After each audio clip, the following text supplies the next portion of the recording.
आखिरकार मुस्लिम विरोधी Buddhist bin Laden कहे जाने वाले बौद्ध भिक्षु हसीन बिरातू जेल से रिहा हो गए हैं। आखिरकार म्यांमार की सैन्य सरकार ने उन्हें जेल से रिहा कर दिया है। हसीन अपने मुस्लिम विरोधी बयानों के चलते विवादों में रह चुके हैं। उनका मानना है कि जिन मुसलमानों को अल्पसंख्यक कहा जा रहा है वे अल्पसंख्यक नहीं है। अगर वो ऐसे ही बढ़ते गए तो वे एक दिन पूरे देश भर में फैल जाएंगे। उनका निशाना मुस्लिम समुदाय ही होता है, खासकर रोहिंग्या लोग। उन्होंने ऐसी रैलियों का भी नेतृत्व किया है जिनमें रोहिंग्या मुसलमानों को तीसरे देश में भेजने की बात कही गई है। उन्होंने होने वाली झड़पों के लिए मुसलमानों को जिम्मेदार ठहराया है, क्योंकि उनका यह भी दावा है कि इनके द्वारा बौद्ध महिलाओं का जबरन धर्म परिवर्तन कराया जा रहा है। हसीन बिरातू को म्यांमार की लोकतांत्रिक सरकार ने राजद्रोह के आरोप में जेल में डाल दिया था।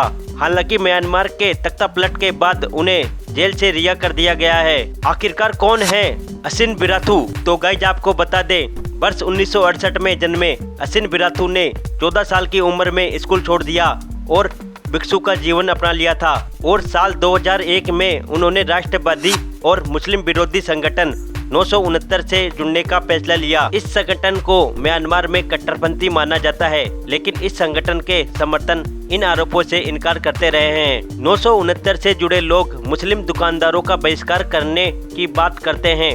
बौद्ध मकानों की पहचान करने के लिए उनके घर के बाहर 969 लिख दिया जाता है। साल 2003 में इन विवादों के चलते हसीन बिरातू को जेल में लंबे समय के लिए भेज दिया गया था, लेकिन साल 2010 में ही उन्हें कई राजनीतिक कैदियों के साथ उन्हें भी रिहा कर दिया गया था। इसके बाद भी वे मुसलमानों के खिलाफ ही रहे।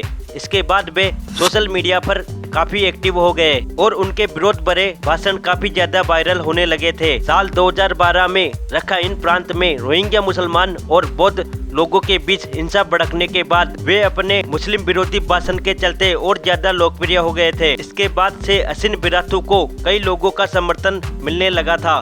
गाइस आपको बता दे, टाइम मैगजीन के कवर पेज पर उनकी तस्वीर साल 2013 में टाइम मैगजीन ने कवर पेज पर हसीन बिरातू की फोटो छापी थी, जिसका मेन टाइटल था the face of Buddhist terror. हसीन बिरातू खास तौर पर रोहिंग्या मुसलमानों को लेकर अपने बयानों से विवादों में रहे हैं। सेना के समर्थक हसीन बिरातू अपने कट्टरपंथी भाषणों के जरिए सुर्खियों में रहते हैं। इसके अलावा वे यूएन की विशेष प्रतिनिधि यांग लीक को वेश्या कहकर भी जबरदस्त आलोचना झेल चुके हैं।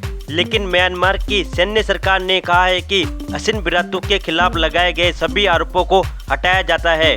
हालांकि इस बारे में कोई वजह नहीं बताई गई। इस बयान में यह भी कहा गया है कि हसीन बिरातू एक सैन्य अस्पताल में ट्रीटमेंट ले रहे थे। हालांकि उनके स्वास्थ्य को लेकर सरकार ने कोई भी बयान नहीं दिया है। और गौर करने वाली बात यह है कि वे पिछले कई सालों से सेना समर्थक रैलियों में राष्ट्रवादी भाषण देने और उनकी नेशनल लीग फॉर डेमोक्रेसी सरकार की आलोचना करते हुए दिखे थे। साल 2019 में म्यांमार की सरकार के खिलाफ नफरत भड़काने का आरोप लगाया था, जिसके चलते उन्हें जेल भेज दिया था। लेकिन अब वे म्यांमार में तख्तापलट के बाद जेल से रिहा हो गए हैं। तो गाइज आपको ये जानकारी कैसी लगी ये हमें नीचे कमेंट बॉक्स में जरूर बताएं। और गाइज ऐसे ही इंटरेस्टिंग नॉलेजेबल वीडियो देखने के लिए आप हमारे चैनल पर बने रहे। तो गाइज आपसे फिर मिलते हैं किसी नए इंटरेस्टिंग नॉलेजेबल वीडियो के साथ।